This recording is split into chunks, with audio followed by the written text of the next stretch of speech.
Adelante, Lupita. Gracias, Felipe.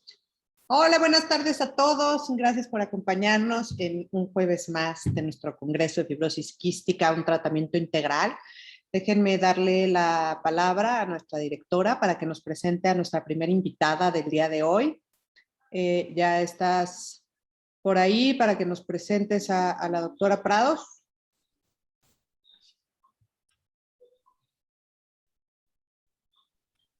Bueno, así damos un poquito de tiempo a que se conecten más. Ahí estamos. Muy bien, iniciemos. Buenos días a todos, les agradecemos mucho que estén acompañándonos hoy. Estamos muy contentos porque contamos con una especialista en fibrosis quística que nos va a platicar sobre la transición a adultos, algo que nos hace tanta falta en México porque no lo tenemos. Ella es la doctora Concepción Prado Sánchez, es neumóloga y es subdirectora médica del Hospital Carlos III. Trabaja también en la unidad de fibrosis quística de broncoectasias del Hospital Universitario La Paz en Madrid, España. Doctora Prados, le agradecemos muchísimo que esté con nosotros y pues esperamos su plática, la verdad muy entusiasmados y con mucho interés. Le dejo los micrófonos. Muchas gracias. Muchas gracias a vosotros, sobre todo, por darnos la oportunidad de poder compartir experiencias pues de un país a otro, que yo creo que eso siempre nos va a enriquecer a todos. Porque todos aprendemos unos de otros y eso nos lo hemos enseñado en fibrosis quística a lo largo de toda nuestra trayectoria. Yo cuando empecé, si me permitís un minuto, no me voy a extender, pues en adultos me acuerdo que mi jefe me dijo, tú te vas a dedicar a esto. Y yo decía, bueno, ¿y esto qué es? Porque yo lo había estudiado así en la carrera, pero no teníamos mucha idea, con lo cual fui con los pediatras, ellos me enseñaron muchísimo y bueno, pues gracias a Dios el paso a adultos cada vez era más frecuente, cada vez llegaban más pacientes adultos y de alguna manera tuvimos que separar las consultas porque casi al principio solo eran consultas de transición. Quiero hacer también un hincapié que está conmigo mi compañera, la doctora Esther Zamarrón. Las dos juntas trabajamos en la unidad de fibrosis quística de adultos junto con todas las pediatras. Y es una satisfacción, como vuelvo a decir, estar con vosotros. Nosotros trabajamos en La Paz. Carlos III ya es un hospital que se ha adherido a La Paz y somos el Hospital La Paz, Canto Blanco, Carlos III. O sea, somos un poquito grandes, pero bueno, encantados de estar con vosotros. Yo os voy a hablar un poco de la transición, cómo deberíamos hacerla, cómo la hacemos nosotros y qué hacemos además tanto en la transición como en el seguimiento de los pacientes. Un momentito que no me deja. Ahora. Simplemente yo creo que nos viene bien recordar y sentarnos a lo que estaba diciendo, que cuando yo empecé, pues y tampoco hace tantos años, pero cuando empecé casi solamente eran consultas de transición porque no había tantos pacientes y desde luego adultos no había ninguno. Yo me sentaba con los pediatras e inicialmente solamente veía a aquellos enfermos que ellos ya consideraban adultos a partir de los 18 años. Pues efectivamente, a principios del siglo pasado casi ningún paciente con fibrosis quística llegaba a la edad adulta. A partir ya de mediados finales del siglo pasado, pues empezamos a ver que ya los pacientes sobrepasaban los 18 años y se necesitaba a especialistas de adultos para poder seguir con trabajando con los pacientes. Y bueno, yo creo que en el siglo XXI la mayor parte de los trabajos nos han dejado claro que se espera que sobrepasemos los 50 años y eso que todavía no sabemos qué va a pasar con los nuevos moduladores, que yo tengo la confianza y la esperanza que no solamente sobrepasen los 50 años los pacientes con fibrosis quística, sino que llegamos a edad ya considerados de ancianidad. Por eso ha dejado de ser la enfermedad genética letal más frecuente en la infancia para ser una enfermedad crónica de adultos. El registro americano sí que también nos ha llevado a pensar, por todas las estimaciones, y el europeo también, que ya en esta década de este siglo, el 75% de los pacientes que vamos a ver de fibrosis quística van a ser adultos. Pero también nos viene bien recordar algo que pasa o que está pasando o ha pasado hasta ahora cuando se hace el traspaso de las unidades infantiles a los adultos. Por eso es muy, muy importante hacer una buena etapa de transición.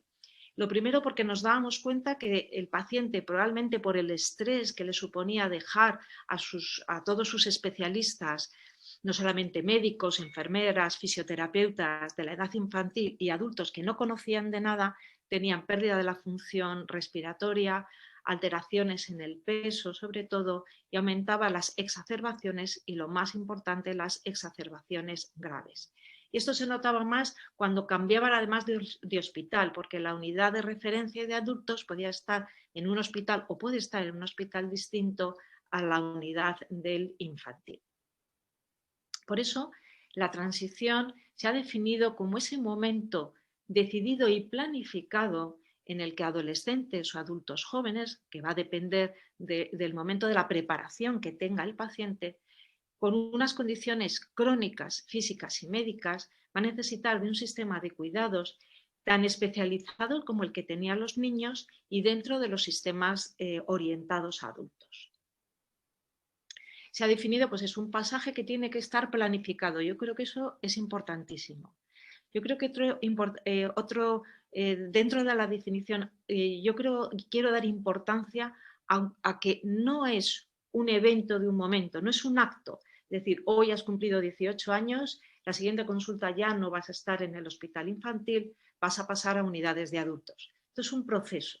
Significa que se necesitan varios años para ir preparando no solamente al paciente, sino a la familia y a los allegados a pasar con esos médicos. Pero en ese proceso probablemente los médicos de adultos también tengan que aparecer en las consultas del infantil para tener esas charlas, esas conversaciones, ese conocimiento previo que hace que el paciente se sienta seguro en ese momento en el que se realice ya la transferencia. Y debe ser algo natural, tiene que ser lento, nunca lo hagamos rápido, y además con una conexión total entre los grupos de profesionales, el paciente, la familia o sus allegados. Yo creo que es importantísimo preparar al paciente, sobre todo para que esté en un entorno protegido, no solamente en la unidad de atención pediátrica, sino además para que llegue a ser totalmente autónomo y pase a esa atención de adultos en el que él es el eje fundamental. Probablemente en la infancia no solamente el eje fundamental es el niño, también son los padres o los familiares, los tutores, porque son aquellos que realmente deciden por el niño. Aquí el que decide, y lo tenemos que tener muy claro, es el paciente. Por lo tanto, le tenemos que dar la suficiente autonomía para que sepa tomar sus decisiones. Hay que maximizar, por lo tanto, el funcionamiento y el potencial que tiene el paciente para toda su vida. Le tenemos que ofertar todo aquello que tengamos en los adultos y que sea de calidad para que la transición sea adecuada.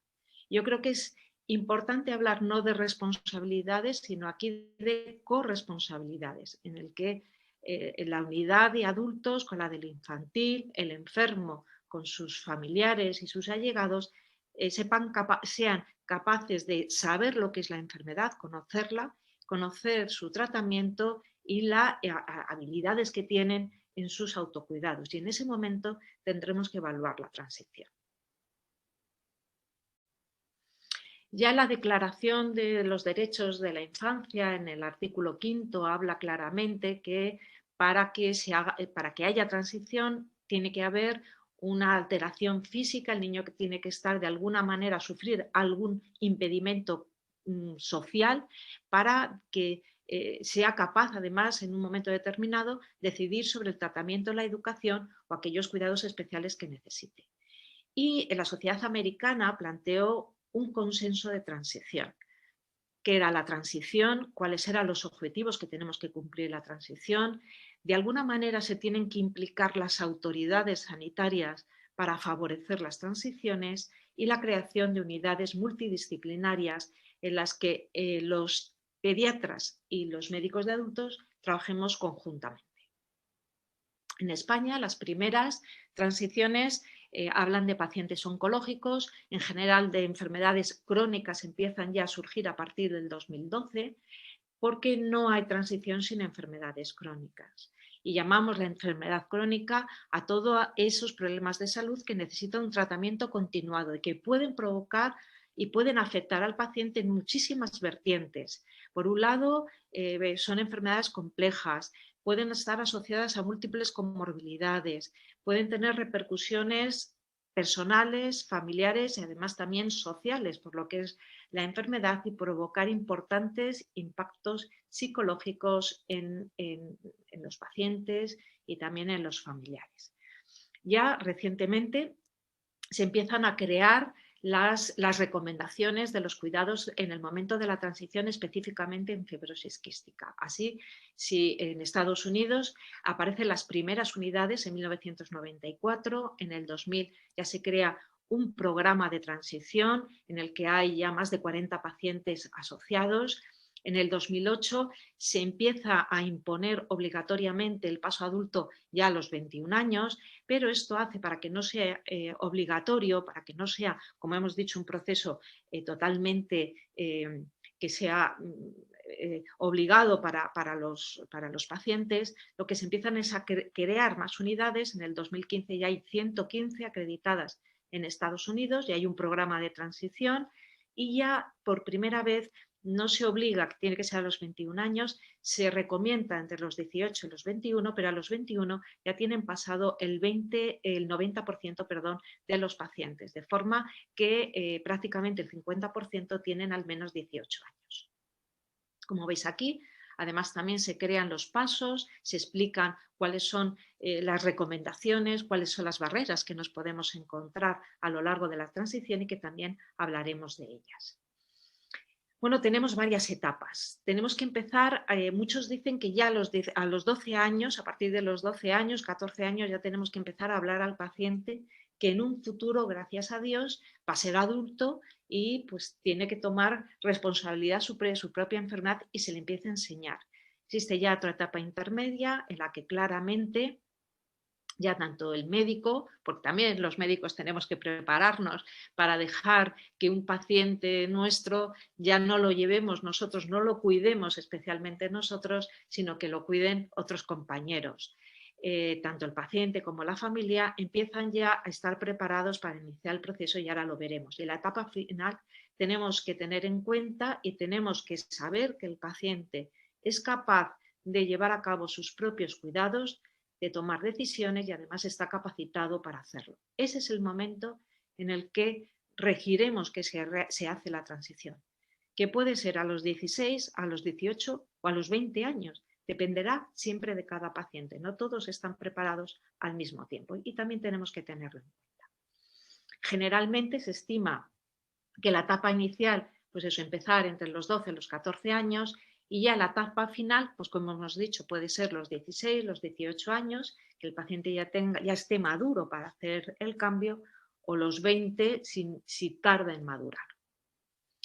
¿Cómo sabemos que el paciente ya está preparado? Bueno, pues sabe cosas de su enfermedad y lo tiene bastante claro, aunque luego a lo largo de la etapa y a lo largo de su vida nos hacen muchísimas preguntas a los médicos de adulto. Es capaz de identificar si tiene una etapa estable o está reagudizado. Es capaz de hacer preguntas o contestar a preguntas que nosotros le hacemos. Conoce sus medicamentos y por qué se los toma.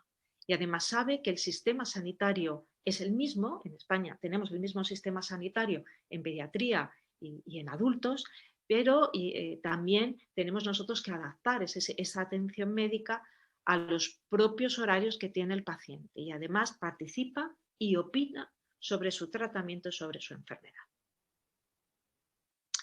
Nos encontramos dificultades a lo largo del camino, sí, en todas las etapas. El pediatra tiene sus propias barreras y nosotros nos damos cuenta, todavía, porque la transición es algo que no se ha hecho bien en todas las enfermedades. Yo creo, por ejemplo, en nuestro hospital y en general, yo creo que la primera transición que ya está muy montada ha sido la de fibrosis quística. Los trasplantados todavía están haciendo transiciones u otras patologías. ¿Por qué? Porque el pediatra lo considera ilógico como su paciente, porque ha vivido la enfermedad, ha vivido los empeoramientos, ha vivido esos momentos críticos en esas etapas del paciente. Y en muchas ocasiones hasta el propio pediatra no está seguro que los médicos de adultos sepamos claramente tanto el momento de la transición como esa enfermedad, porque esa enfermedad ha empezado en la infancia, con lo cual ha habido desconfianza al principio, hasta que ya todos nos hemos asentado en las consultas y hemos creado las consultas multidisciplinarias. El adolescente, tenemos que tener en cuenta que entre los 16, 18, 20, incluso ahora un poquito más, estamos en la adolescencia, aunque también lo consideramos adultos jóvenes, pero muchos son adolescentes. Son una etapa de inmadurez, de grandes... cuesta tomar decisiones, es un momento de cansancio de una enfermedad crónica, con lo cual es muy difícil mantener la adherencia terapéutica, es un momento en el que baja la adherencia terapéutica. Luego están las familias. Pasamos de que los padres en general, los tutores, son los que decidían por el paciente, a ahora ellos acompañan al paciente, pero el que toma las decisiones es el propio paciente y además se responsabiliza junto con los profesionales de la consulta en la toma de decisiones de cualquier parte del cuidado de la enfermedad. Y luego estamos los médicos de adultos, pues que en muchas ocasiones nos hemos encontrado, como yo contaba en un momento, que cuando a mí me dijeron que me tenía que dedicar a la fibrosis quística porque ya había pacientes pues por encima de los 18 años, yo había estudiado la fibrosis quística en la carrera, no había rotado por fibrosis quística en ningún momento durante la etapa de la residencia y me tenía que dedicar a la fibrosis quística, con lo cual ahí me fui con los pediatras a que me enseñasen y bueno, pues los pediatras por eso desconfiaban en una persona que acaba de llegar, los pacientes también desconfiaban porque no te conocían de nada. Fue una etapa de transición totalmente y luego, gracias a Dios, eran tantos los pacientes que llegaban adultos que hubo que crear las unidades de adultos un poco separadas, aunque un poquito a distancia, pero relativamente juntas de los pediatras. Cuando se empezó a hacer la transición, y las transiciones no eran tanto procesos, sino como actos, aparecíamos el de adultos, ahí te paso a las unidades de adultos, y nos dábamos cuenta que probablemente por el estrés asociado a ese cambio tan brusco en el cuidado, había caídas de la función respiratoria, muchas veces importante, aunque después se fueron recuperando, y sobre todo también aumentaba el número de exacerbaciones respiratorias. Pero además nosotros también tuvimos que aprender que había comorbilidades y que hay comorbilidades asociadas a la fibrosis quística que son más típicas en las edades adultas que en las etapas infantiles. Por ejemplo, nosotros vivimos más la diabetes asociada a la fibrosis quística y ya veréis que al menos anualmente le hacemos un estudio por si acaso. La osteoporosis, la osteopenia. Por ejemplo, el estudio de densitometría no lo hacen tanto los pediatras, lo hacemos nosotros. Problemas emocionales asociados sobre todo pues, a la adolescencia y después a la edad adulta. Cómo encontrar pareja, cómo afrontar la maternidad o la paternidad. Y además otros problemas, sobre todo articulares, que no es raro, las artritis, sobre todo con el deporte físico. Por eso, para que una transición tenga que ser exitosa, yo creo que nos tenemos que plantear la creación de un equipo multidisciplinar, hacer nuestro propio programa de transición cuando consideremos la unidad, pero tenemos que crear nuestro propio programa de transición con reuniones de todos los profesionales. Y ahora veréis lo que hacemos nosotros, pues en muchas ocasiones, vamos, una vez al mes tenemos una reunión de transición, los pediatras y los adultos, para contarnos casos y en el momento que ellos lo consideren, nosotros vamos a las unidades del infantil para ir conociendo a los pacientes y a la familia. Pero hacemos nuestras reuniones y tenemos estipulado, pues el segundo o tercer martes de cada mes, hablamos de transición y de otros problemas asociados a la fibrosis quística que nos competen a todos. Y como hemos dicho, deberíamos tener todas las unidades o bien una guía de transición adaptada de las guías ya publicadas o crear nuestra propia guía de transición. Porque lo que tenemos que garantizar es una cobertura integral, de calidad, equitativa, igual que lo que tienen los niños lo vayan a tener en adultos. Que la atención especializada tiene que ser a cualquier etapa de la vida del paciente y que siempre tiene que primar el bienestar del paciente, sobre todo incluso en los momentos más difíciles. Tenemos que tener en cuenta que ya muchos pacientes mayores tienen otras complicaciones que los pediatras ni se lo imaginaban y tenemos que estar ahí para darles cobertura. El proceso, como hemos dicho, siempre gradual. Es un proceso, no es un acto médico, es un proceso. Y el proceso llevará el tiempo que llegue. A lo mejor el momento de paso realmente puede ser entre los 17, 16, 20 años, como hemos dicho, dependiendo de la madurez. Hay que incorporar a los padres, a la familia, a los amigos. El trabajo tiene que ser conjunto. Probablemente en ese equipo de transición multidisciplinario debe haber un coordinador, ya sea normalmente la enfermedad que más condiciona con el tiempo la vida de los pacientes con fibrosis quística es la enfermedad pulmonar, por lo tanto a lo mejor tiene que estar el neumólogo.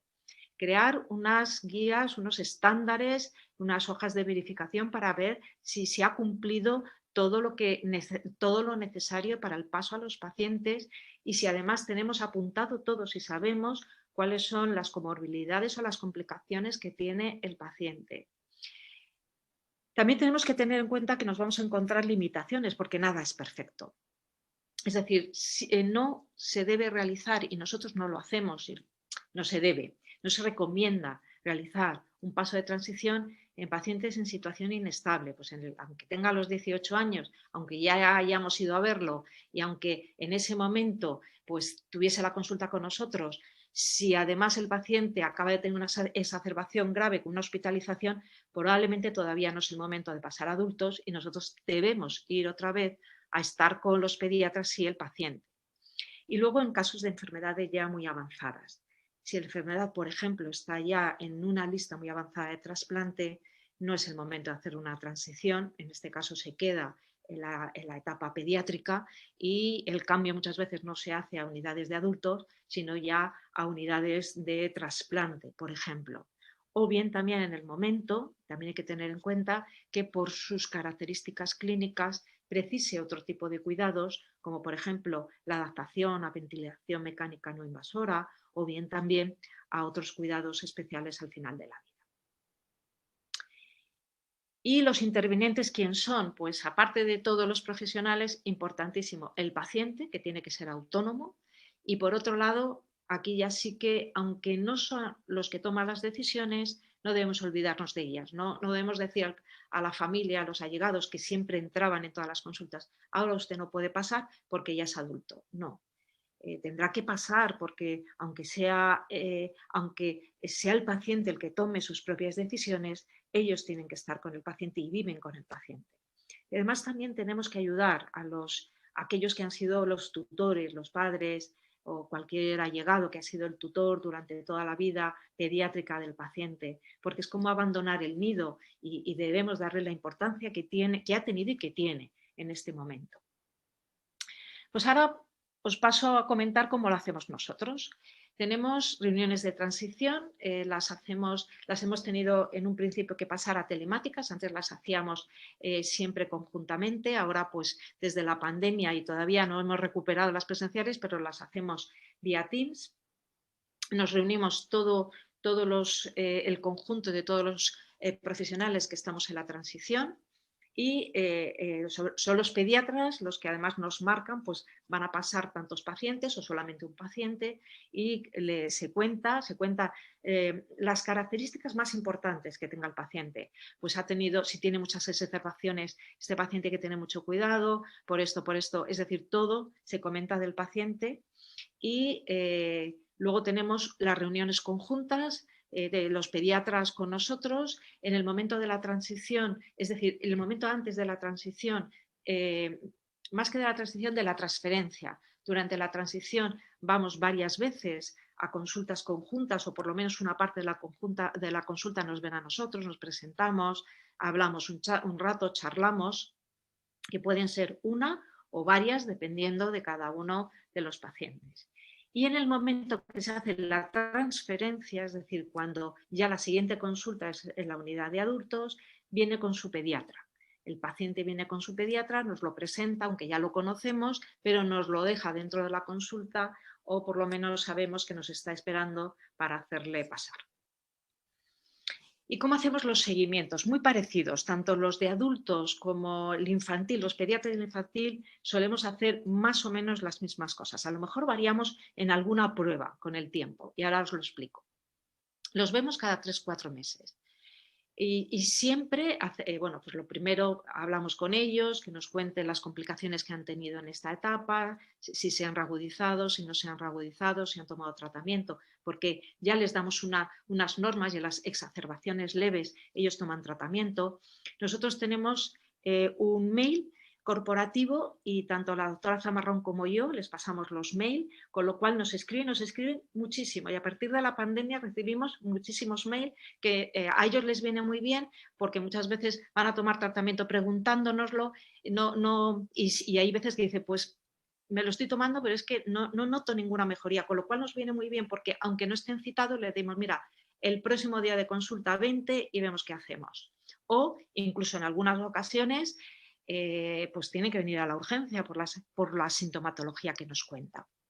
Siempre pedimos de rutina una espirometría y un estudio microbiológico del esputo.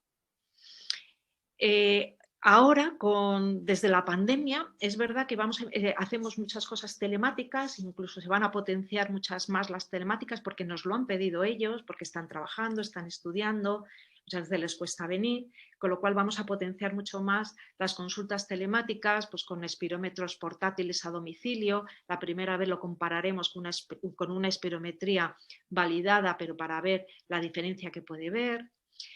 Y por lo menos, al menos una vez al año, tendría que ser una presencial, yo creo que al menos 2 al año, pero cada año sí que pedimos unas pruebas funcionales completas, incluido el walking test de 6 minutos, difusión, pletismografía, la microbiología de esputo siempre y análisis de sangre en el que incluimos muchos parámetros, por ejemplo, pues la IgE total, por si acaso si se eleva para estar pendientes de alguna complicación como la aspergilosis broncopulmonar alérgica, la PCR, otros datos de inflamación, fibrinógeno, PCR, velocidad de sedimentación, porque si las tiene muy alta significa que va a tener mucha reagudización y a lo mejor hay que tratar específicamente pues, con antiinflamatorios. Luego también les pedimos la sobrecarga oral de glucosa para por si acaso también, las vitaminas e incluso bueno, pues el Van de Kammer si se considera necesario por parte de nutrición. Por otro lado, y la hemoglobina glicosilada también, porque además estamos haciendo un proyecto de trabajo porque parece que los pacientes con fibrosis quística, los datos de corte para decir que no están bien controlados o que están bien controlados deben ser más bajos que la población normal y por eso ahora estamos haciendo un estudio. A considerar también, no quiere decir cada año, a lo mejor nosotros hacemos más que lo hacen los pediatras. Y es, por un lado, las pruebas de imagen. La radiografía de tórax, solamente la convencional, solamente lo hacemos en el caso de sospecha de complicaciones. Sospechamos una neumonía, un neumotórax, una telectasia, por lo que nos dice, la hacemos. Pero si no, en el seguimiento lo que utilizamos es el escáner. Ahora utilizamos el escáner de baja radiación con un software que tienen los radiólogos y en lugar de hacerlo subjetivamente, pues es cuánto tiene de atrapamiento aéreo, de zonas con más impacto mucoso, etcétera, nos lo hace directamente la máquina. ¿Cada cuánto lo hacemos? No está estipulado. El grupo holandés dice que cada 2 años. Nosotros al menos cada 2 años. Sobre todo si el paciente vemos que tiene un declinar de la función respiratoria y antes si de repente el paciente empieza a tener una caída de la función respiratoria que para nosotros no es explicable. Le hacemos alguno para ver qué está pasando ahí. La densitometría al menos una vez al año, si es muy normal tampoco la hacemos anualmente, pues bianualmente, trianualmente, y la ecoabdominal. Además nosotros también en la ecoabdominal hacemos un estudio con elastometría para ver además el grado que puede tener de compromiso de cirrosis, esteatosis que pueda tener el hígado. Y eso es lo que nosotros hacemos habitualmente en nuestros pacientes. Y bueno, pues sí me gustaría concluir esta charla diciendo que lo primero tiene que haber una familiarización con todos los programas de transición, una coordinación entre todos los profesionales, crear nuestras propias consultas de transición, nuestras guías, ya sean propias o adaptadas de las que ya existen. Y yo creo que es muy importante que todos los centros tengan además publicados sus guías de transición porque nos pueden ayudar unos a otros. Y eso es todo. Muchísimas gracias por vuestra atención.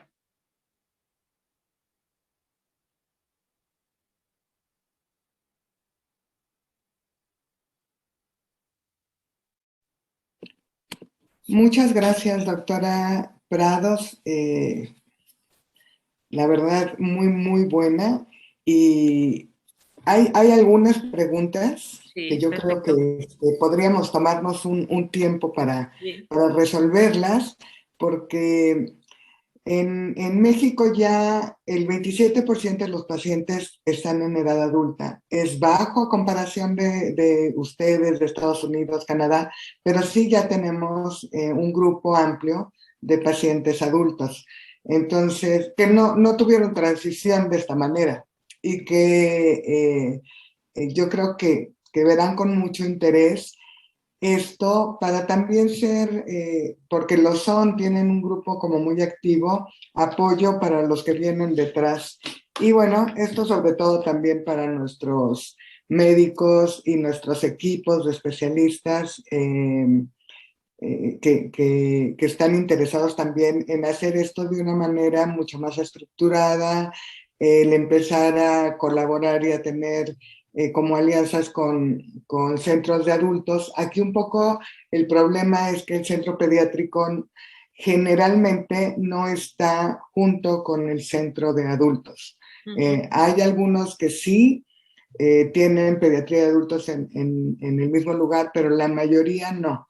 Entonces creo que este va a ser como pues un reto que tenemos que pues ver cómo le vamos a hacer, ¿verdad? Pero bueno, Claro, está... yo le puedo comentar, si les viene bien, les puedo comentar.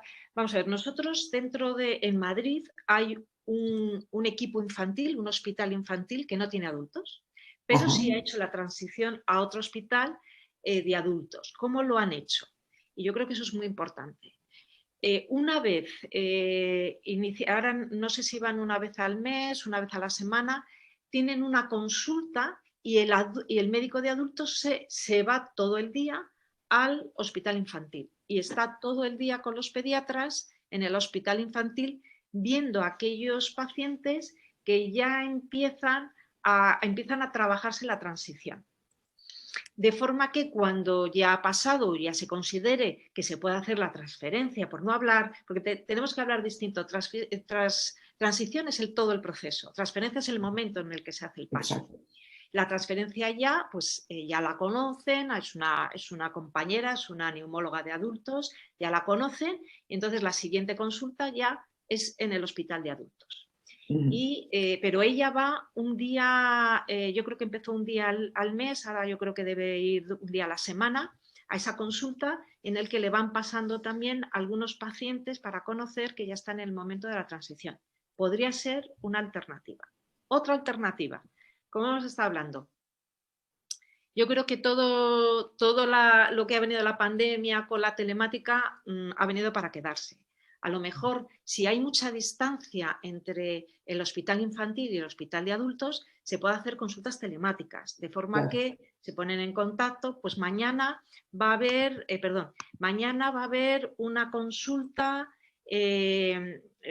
tenemos un paciente a tal hora que va a venir y que nos gustaría que le conocieses. Se conecta el médico de adultos con los pediatras, con el paciente, la consulta del pediatra, y por lo menos se ha hecho un momento de transición que yo creo que puede ser interesante. O sea que yo creo que ahora entendemos, porque muchas veces los medios es que no nos facilitan, sobre todo las distancias.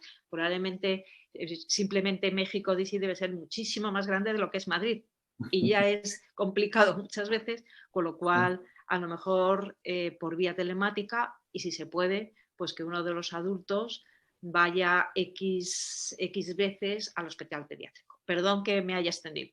No, muy bien. Una de las preguntas es, ¿tienen algún programa para ir enseñando al niño a ir tomando como sus propias decisiones? ¿A qué edad empiezan a hacerlo? Nosotros tenemos nuestra propia guía de transición que la elaboraron además los médicos del infantil, y luego además en el hospital se creó un libro de programas de transición y está publicada. También tenemos también publicado un manual de fibrosis quística en el que también hay una parte toda creada de la transición, y eso lo hizo España para pues un manual de procedimientos, y uno de ellos fue el manual de transición de fibrosis quística. Yo creo que es importantísimo. Yo puedo intentar pasarles cualquiera de ellos para que lo tengan y lo puedan además distribuir entre nuestros compañeros, porque puede ser interesante, y ellos adaptar eso que está a las propias características que tenga su centro. Otra de las preguntas es si la coordinación entre la clínica de adultos y la clínica de niños, el equipo completo está a cargo de la transición, o solamente es no sé, el médico neumólogo, o quiénes toman parte del equipo. En el momento de la transición normalmente estamos todos. Los que más vamos a que nos conozcan somos los neumólogos, porque es verdad que es el peso fundamental de todo el proceso de fibrosis quística, pero estamos todos. Y además cuando nosotros vamos están también los digestivos, los nutricionistas, estamos nosotros. Y luego las reuniones que tenemos, ahí estamos todos juntos.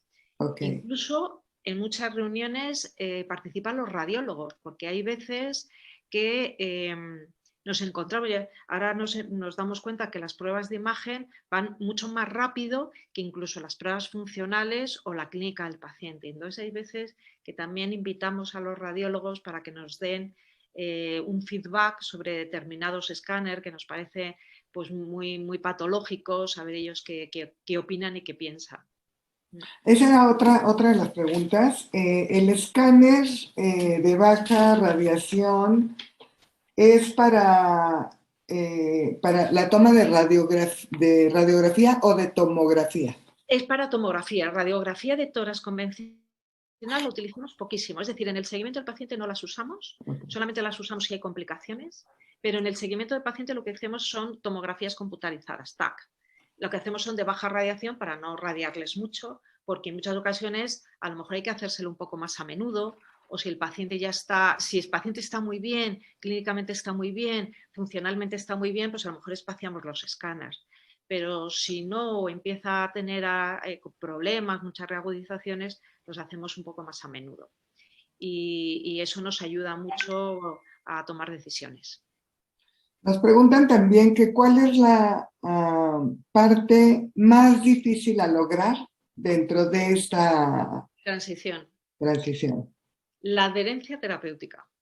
Yo creo que es de las cosas más difíciles que tenemos todos los profesionales, sobre todo de adultos, porque es un momento terrible para ellos. Es un momento de cambio psicológico, emocional, vital, corporal, o sea, son cambios brutales. Eso por un lado. Segundo, que la mayor parte de ellos es que vienen tomando de todo desde pequeñitos, o sea, están hasta las narices. Y además les pedimos que tienen que ser autónomos, tomar sus responsabilidades, y la culpa de que no tomen el radio la tienen ellos. Entonces, es un proceso tan complejo y tan complicado que la adherencia terapéutica ha sido y es uno de los campos de batalla que más trabajamos, Ahora nos encontramos con los nuevos medicamentos, con los moduladores, que muchos piensan que como me estoy tomando el modulador y esto es la panacea, me dejo de tomar todas las pastillas y les tengo que decir, no, porque es que por ahora no sabemos qué te va a pasar con el modulador, si llevamos muy poquito tiempo de andadura. Yo creo que es compleja la adherencia terapéutica y otra cosa también que yo creo que tenemos que tener en cuenta los médicos de adultos, que durante 18 años de su vida, por poner un término medio, han sido unos especialistas los que le han tratado, los que les han visto, los que les han visto crecer y de repente aparecen aquí unos desconocidos que de vez en cuando están en la consulta de pediatría, pero ahora son ellos con los que me tengo que enfrentar. Y la confianza hay que ganársela. Y eso también hay que hacerlo poco a poco. Sí, también nos preguntan que cuál es el papel del psicólogo en esta transición y cuándo se ve al psiquiatra. Vamos a ver, el psicólogo y el psiquiatra, nosotros sí tenemos un psiquiatra de referencia, pero además es que es una psiquiatra que es también psicoterapeuta, con lo cual pues nos hace todo. No siempre van. Luego la asociación de pacientes tiene psicólogo, con lo cual ellos utilizan mucho los psicólogos de la asociación de las asociaciones de pacientes. Y nosotros también, si son el psicólogo que ellos han preferido, nosotros trabajamos también con ese psicólogo, con esa psicóloga, trabajamos conjuntamente. Si ellos no quieren ir a la asociación de pacientes y vemos que hay determinados problemas que ya se cronifican un poco, que parece que se van a cronificar, entonces ya hablamos con el psiquiatra, pero ¿por qué? Tenemos psiquiatra y psicoterapeuta para que los vea. Luego otra etapa complicada, pero no lo hemos necesitado tanto en la etapa de transición, no ha sido tan necesario, tal vez en algún caso, pero yo creo que la hemos necesitado más a lo largo de la vida. Y un momento duro que ahora, gracias a Dios, cada vez no tenemos tantos, pero que al principio, pues por las características de los tratamientos que teníamos, era más frecuente. Pues era el momento de pasar a las unidades de trasplante. Ahí hemos tenido que recurrir en muchas ocasiones a los psicólogos y a los psiquiatras, porque tenían verdaderas crisis de ansiedad y te lo contaban. Esta pregunta es mía. Cuando pasan a la unidad de trasplante, ¿no van a la clínica de adultos o... Depende. Si somos nosotros los que lo enviamos, ya somos nosotros, ya los hemos enviado nosotros. Si están recién mandados a trasplante desde pediatría, sí que pasan adultos, porque como se manda, no cuando están ya muy graves, que es que, sino con cierto tiempo también porque es otra transición. El paso de cualquiera de las unidades a una unidad de trasplante es otra transición, con lo cual se pasa en un momento ya determinado, cuando ya vemos que a lo mejor no va a ir del todo bien, pero a lo mejor se pasan años yendo a la unidad de trasplante. O sea que no lo hacemos en el momento que ya se van a trasplantar mañana, sino que lo hacemos poco a poco y las revisiones las seguimos haciendo nosotros, aunque vayan a las unidades de trasplante. Entonces, en esos casos sí que nos lo mandan. Pero si ya lo han mandado hace tiempo, el paciente ya está muy deteriorado, ya están esperando casi un trasplante más o menos inmediato, no nos lo pasan, ya se lo quedan los pediatras. Ok. No sé, Lupita, si tienen más preguntas por ella.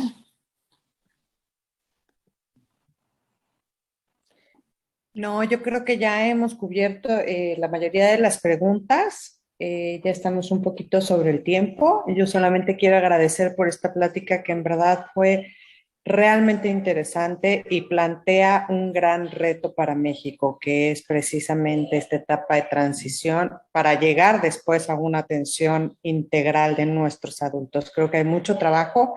Creo que nosotros como asociación nos quedamos con un gran trabajo de cómo vamos a plantear ahora estos retos.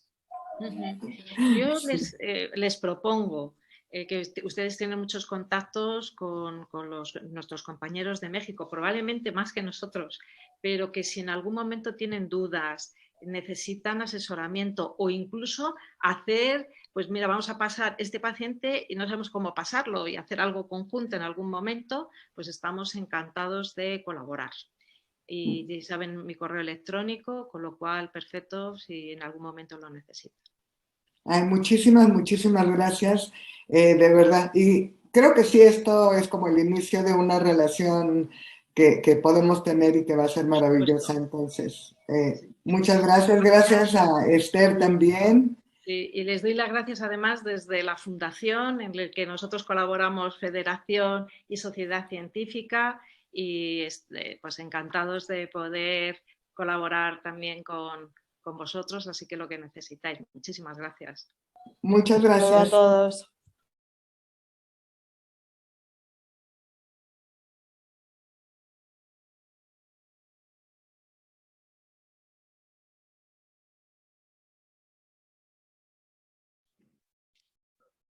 Muy bien, pues seguimos en nuestras conferencias del día de hoy. En este momento voy a presentar, déjenme ver si ya tenemos por aquí a Giovanni. Creo que todavía no. Creo que todavía no está por aquí. Giovanni, ¿estás por acá?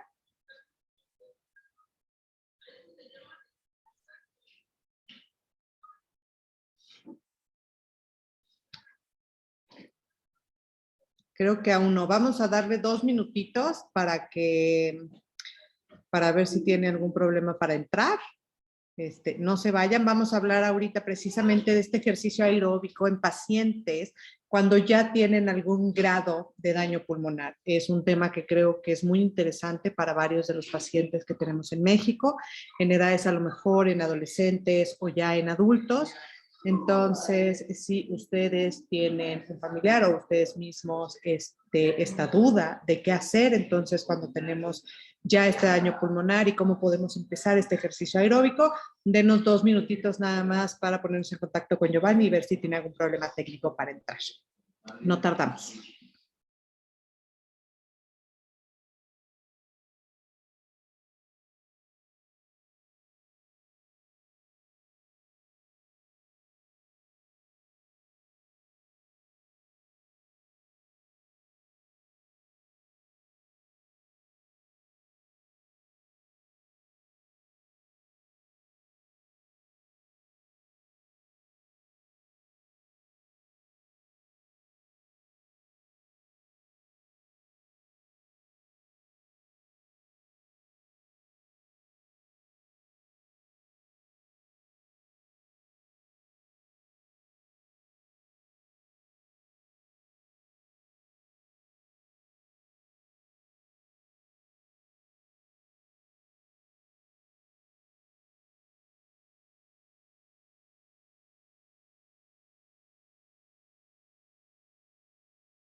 Todos los que están ahorita, mientras esperamos al doctor Belmont, a Giovanni, para que ingrese ya, si quieren ir anotando algunas de las preguntas antes de la conferencia, yo sé que varios de nosotros tenemos ya algunas cosas que queremos saber, que queremos preguntar. Yo creo que es un buen momento a lo mejor para que las vayamos escribiendo y de esta manera nos las pueda ir respondiendo a lo largo de la presentación. Denme un minuto más.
Muy bien, ya nos comunicamos con el doctor Belmont.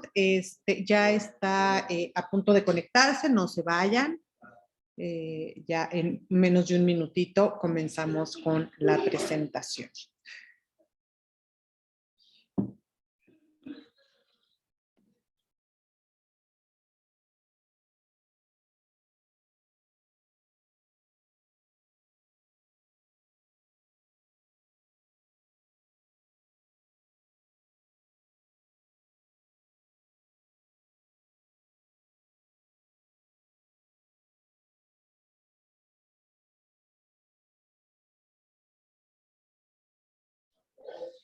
Muy bien, ahora sí, ya lo tenemos conectado en lo que termina de iniciar su audio y demás. Se los voy a ir presentando. El doctor Giovanni Belmont es un médico cirujano. Un segundo. ¿Ya estás por ahí, verdad, Giovanni? Sí, ya está. Muy bien. Te presento. Giovanni Belmont es un médico cirujano, tiene especialidad en medicina y rehabilitación, alta especialidad en rehabilitación pediátrica. Es médico del Hospital Infantil de México, Federico Gómez, y del Centro de Rehabilitación Infantil de la Secretaría de la Defensa Nacional. Y además tenemos nosotros el honor de decir que también es parte de la Asociación Mexicana de Fibrosis Quística.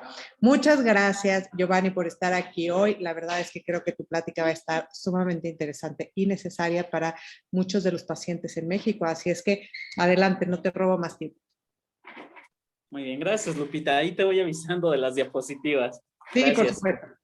Buena tarde a todos. Vamos a platicar un poco durante los siguientes minutos del ejercicio que tiene que hacer un paciente en fibrosis quística.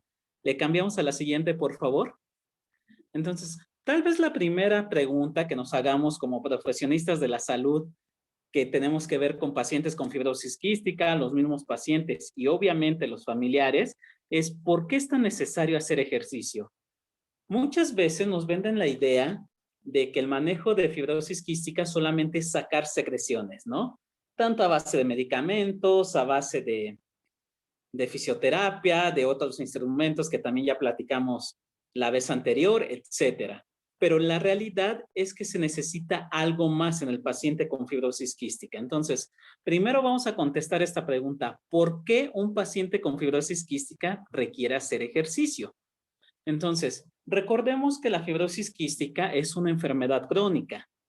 Cualquier enfermedad crónica o que vamos a tener a lo largo de toda la vida se considera un estado proinflamatorio. ¿Qué es eso? Ciertas sustancias que va a estar produciendo nuestro sistema inmune o nuestro propio cuerpo siempre van a estar elevadas en pequeña proporción o en pequeña cantidad. Y el tener aumentadas estas sustancias en nuestro cuerpo, en cualquier paciente va a disminuir su capacidad para realizar actividad física.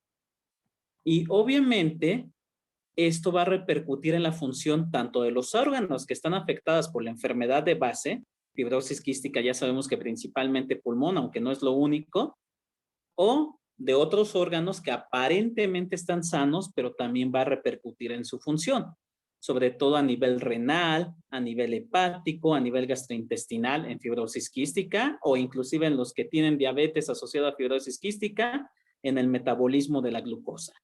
Entonces, es como un círculo. Tenemos ya una enfermedad que tiene X alteraciones. Esas X alteraciones, que es este estado inflamatorio que le estaba comentando, va a afectar más al órgano que está dañado y a los órganos que aparentemente están sanos. Entonces, el ejercicio bien indicado rompe esa cadenita o ese eslabón o esa cascadita de alteraciones. Le pasamos a la siguiente, por favor. Ahora, ¿por qué es importante el ejercicio? Aquí en pantalla podemos ver un esquemita, no le hagamos tanto caso a la química, sino vamos a explicar un poco con el dibujito. Cuando yo realizo actividad física, y obviamente, sobre todo es a nivel muscular, ese músculo requiere más cantidad de energía o que se produzca mayor cantidad de energía para mantener ese trabajo nuevo que le estoy dando a mi cuerpo. Esta energía, el músculo principalmente la obtiene del oxígeno. Y sabemos, como se ve en pantalla, que el oxígeno viene de los pulmoncitos. Yo siempre les explico en la consulta que el pulmón funciona muy diferente en reposo o cuando la actividad física es mínima, por ejemplo, ahorita que estamos platicando, que cuando estamos haciendo ejercicio como tal, ya sea natación o simplemente salimos a caminar, subimos escaleras, etcétera. Es muy diferente cómo actúa el pulmoncito. Entonces, en fibrosis quística, aunque inicialmente vamos a hablar de un pulmón sano y después nos vamos a ir cuando el pulmón ya está dañado, el pulmoncito pierde esa capacidad de adaptación para aumentar el consumo de oxígeno, o mejor dicho, para aumentar la absorción de oxígeno. ¿A qué me refiero? Cuando estamos en reposo o con actividades que me demandan poca energía, el pulmoncito, como podemos ver en pantalla, tiene zonas que son las azules que estamos viendo en la pantallita, que tienen que estar llenas de aire, pero no todas las zonas del pulmón están llenas de aire. No requiero llenar de aire mi pulmón porque no requiero mucho oxígeno, porque no tengo mucha actividad física. Valga el porqué que estoy diciendo. Entonces, hay zonas del pulmoncito que están cerradas y que no están llenas de aire. Y lo mismo pasa con los vasos sanguíneos, como podemos ver al otro lado del esquemita. El tubito rojito con las flechitas representa un vaso sanguíneo, que es obviamente donde se va a absorber el oxígeno, que está en el aire. Pero también cuando la actividad física es menor o es pobre o leve, estos vasos sanguíneos en muchas partes del pulmoncito están cerradas. Es decir, el pulmón no está funcionando al 100%. Tenemos zonas del pulmón donde no hay aire, tenemos zonas del pulmón donde no hay sangre y por lo tanto son zonas que no nos sirven para absorber oxígeno. ¿Qué pasa cuando hacemos actividad física o incrementamos nuestro grado de actividad? El pulmón tiene que hacer una serie de cambios para que se permita absorber más oxígeno, que obviamente está requiriendo el músculo que está haciendo el trabajo o que aumentó su actividad. ¿Cómo lo hace el pulmón? Por medio de sustancias que producimos durante el ejercicio, que se llaman citocinas o interleucinas. Esas sustancias hacen que se abran más alvéolos o más de estas zonas de aire. Entonces se empieza a llenar el pulmón de más y más y más aire. Pero también esas mismas sustancias que producimos durante la actividad física o el ejercicio hacen que se abran más vasos de sangre y se empieza a llenar de más sangre el pulmoncito. Esto es con la finalidad de que el pulmón tenga más zonas para absorber oxígeno y que ese oxígeno se vaya a los músculos. Esto se llama umbral ventilatorio. Todas las personas tenemos esta capacidad de adaptación y por eso no nos sofocamos ni nos desmayamos cuando incrementamos la actividad física.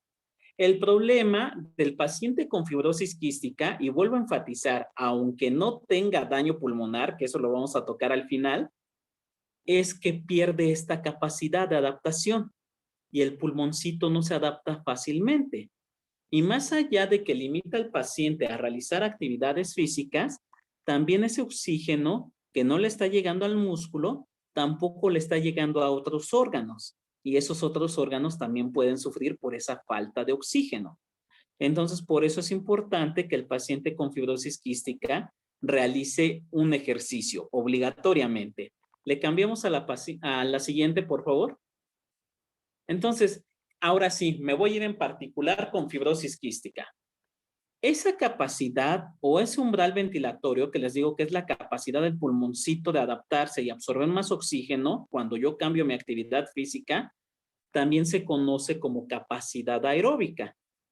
Si yo tengo buena capacidad aeróbica, el pulmoncito cumple su función, el corazón nunca se acelera de más y esa sangre que está bombeando el corazón llega a los órganos que requieren ese oxígeno que lleva la sangre. Pero ¿qué pasa en paciente con fibrosis quística? Y vuelvo a enfatizar, sin daño pulmonar. Cualquier paciente con fibrosis quística, por el hecho de tener la enfermedad, tiene esa capacidad aeróbica o esa capacidad de adaptación del pulmoncito a la actividad física baja. Vean la estadística. Esa capacidad aeróbica en los niños con fibrosis quística es de un 77%. Es decir, un niño sin fibrosis quística tiene esa capacidad al 100%. El niño nada más por tener fibrosis quística, y les vuelvo a decir, sin daño pulmonar, esa capacidad es del 77%, la tiene más baja. Y obviamente esta va a ser una desventaja para el paciente con fibrosis quística. Entonces, ¿por qué más tiene afectada esa capacidad aeróbica el paciente o esa capacidad de adaptación al ejercicio? Tanto por factores de la enfermedad, ya les dije, esas sustancias citocinas que se llaman, que tiene aumentado el paciente con fibrosis quística, aunque sea en pequeña cantidad, porque también favorecemos el sedentarismo en nuestros pacientes con fibrosis quística. Creemos que no van a tolerar la actividad física y en muchos casos preferimos que no realicen. Entonces, esto disminuye más la capacidad, la disminución de la función pulmonar, que de eso les digo, vamos a hablar al final. Obviamente, si se daña el pulmón, vamos a disminuir más esta capacidad de adaptación. Nuestros niños de fibrosis quística, sobre todo los que tienen insuficiencia pancreática exócrina, que es del 80 al 85% de los niños, van a tener menor índice de masa corporal o menor peso por las alteraciones que hay en la absorción de ciertas vitaminas, de la grasita, etcétera, que todo eso lo trata la nutrióloga. Va a haber una disminución del músculo como tal, tanto en masa como en fuerza, como en resistencia para hacer actividad física. El músculo tiene una capacidad de producir oxígeno, bueno, de aprovechar el oxígeno para convertirlo en energía y poder hacer el movimiento. Esa capacidad los niños con fibrosis quística la tienen disminuida también. Y obviamente, si el niño tiene algún problema cardíaco, vascular o en otro órgano, disminuye más. También el mismo genotipo o la misma mutación genética que tenga el paciente puede influir en esto. Todos sabemos que de acuerdo a las mutaciones o a las 2 mutaciones que tiene el paciente, dividimos en clases funcionales que van del 1 al 6 o del 1 al 5 según la clasificación que utilicemos. Las clases funcionales 4 y 5 son las que tienen menor capacidad aeróbica y son los pacientes que les digo, independientemente si el pulmón está dañado o no, tendrían que tener más necesidad de un programa de ejercicio. Entonces, hay muchas cosas en el paciente con fibrosis quística que favorece esta baja capacidad aeróbica o esa baja capacidad de adaptación al pulmoncito al incremento de actividad física. Y puede repercutir en otras cosas a largo plazo. Le pasamos a la siguiente. Entonces, ¿cuál es el objetivo de que nuestro paciente con fibrosis quística realice ejercicio? ¿Le podemos pasar a la siguiente, por favor? Hay una regla muy sencilla. Si yo mejoro la capacidad aeróbica de mi paciente, como podemos ver en la diapositiva, gracias, voy a mejorar en automático la sobrevida del paciente y su calidad de vida. Y esto está más que comprobado. Entonces, ¿qué es lo que intentamos hacer con el ejercicio? Ya describí. Los pulmones tienen que absorber mucho oxígeno. Ese oxígeno, nuestro corazón lo tiene que bombear hacia los diferentes órganos de nuestro cuerpo. Y en este caso, los órganos que necesitamos son los musculitos. Y vuelve el ciclo. Esa sangre que ya el músculo le absorbió el oxígeno, vuelve al corazoncito, va al pulmón a oxigenarse de nuevo y el círculo continúa. Esa coordinación perfecta que tiene el pulmón, el corazón y el músculo o el órgano que requiere el oxígeno es la que buscamos optimizar con el ejercicio. Y les digo, en cualquier patología o en cualquier enfermedad crónica o a largo plazo, esta coordinación está afectada, entonces la tenemos que recuperar. Le pasamos a la siguiente. ¿Qué beneficios va a tener mi paciente, gracias, con fibrosis quística por hacer un tipo de ejercicio ideal para él? Pues obviamente va a aumentar su tolerancia a la actividad física, va a tener mejor densidad ósea, el mismo ejercicio o el mismo movimiento muscular estimula que el calcio fije más fácilmente fósforo, magnesio y calcio. Entonces son pacientes que no van a sufrir de osteopenia o de osteoporosis, que ya sabemos que el paciente de fibrosis quística tiene un mayor riesgo de esto. Mejora el metabolismo de la glucosa y eso es bien importante. Sobre todo va a impactar en los pacientes que desafortunadamente tengan alguna alteración para metabolizar la glucosa o inclusive ya una diabetes asociada. Va a mejorar obviamente la función pulmonar, esté dañado o no el pulmón, va a mejorar su función. Se ha demostrado que un buen programa de ejercicio, más allá de los otros tratamientos que ya se han descrito a lo largo de las pláticas que se han dado, va a disminuir las exacerbaciones de la enfermedad o si el paciente cae en hospitalización, desafortunadamente, se va a recuperar un poco más rápido que si no tuviera este ejercicio de base. Y por último, obviamente, afecta y mejora sobre todo el aspecto emocional y la interacción social. Entonces, hay muchos beneficios, están bien comprobados y bueno, se los queremos ofrecer a nuestros pacientes. Le vamos a pasar a la siguiente diapositiva, por favor. Pero bueno, no es hacer ejercicio por hacerlo. Dependiendo de las características de nuestro paciente con fibrosis quística, es la recomendación que le vamos a hacer. A los que hemos podido ver en la Asociación de Fibrosis Quística, a los que hemos visto en el Hospital Infantil de México, a muchos les dejamos ejercicios muy sencillos que pueden hacer en casa y a libertad. Pero hay otros pacientes que sí requerimos algo más específico e inclusive luego supervisado por la fisioterapeuta. Entonces, ¿de qué manera yo decido eso? ¿Qué tipo de ejercicio requiere mi paciente? Porque no son recetas de cocina o no son tutoriales de que todo paciente de fibrosis quística hace este tipo de ejercicio. Realmente no debe de ser así. Entonces, el ejercicio que implementamos en fibrosis quística debe de ser de acuerdo a las circunstancias que esté pasando el paciente y a la evolución de su enfermedad. Y obviamente la dosis del ejercicio, ahorita vamos a hablar en qué consiste la dosis del ejercicio, se debe de adecuar a la capacidad de cada uno. Entonces, ¿qué tipo de ejercicio me conviene hacer en paciente con fibrosis quística? El ejercicio aeróbico o el ejercicio cardiovascular, cardiopulmonar, perdón, que también se le conoce así.